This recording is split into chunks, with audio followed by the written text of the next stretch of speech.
Iran's claim that it has a right to enrich uranium is one of the main issues on the agenda in the Geneva talks between the P5+1 and the Islamic Republic of Iran. And that's just something I can't accept. And in fact, that was the Western position up until recently. The first reason is that if you look at the NPT, there is no word about a right of enrichment.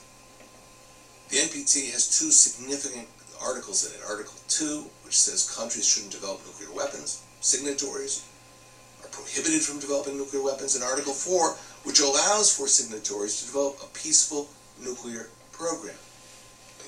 There are voices in the West who think that if you recognize Iran's right of enrichment, the problem will go away. The crisis between the West and Iran will go away. But it will only get much worse. And it will lead to many other countries saying, oh, there's a right of enrichment? We're going to build enrichment facilities too. And the whole structure of nuclear non-proliferation will begin to erode and could even collapse. So when we read reports of the IAEA that Iran is trying to experiment and develop the ability to remove the conventional warhead from a Shahab 3, which can hit Israel, which they say is there to make sure Israel will cease to exist, and replace it with a new spherical device that's understood to be a nuclear weapon in the future. It's clear that Iran has an intent to develop nuclear weapons contrary to the Nuclear Non-Proliferation Treaty.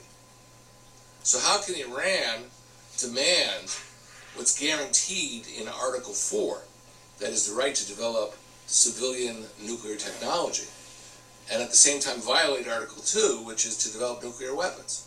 You can't derive benefit from an international treaty that you're violating in a most fundamental way.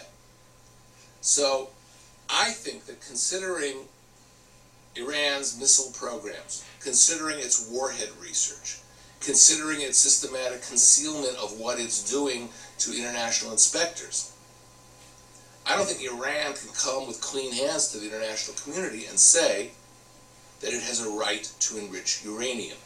That right must be denied to states that are suspected of engaging in nuclear weapons development.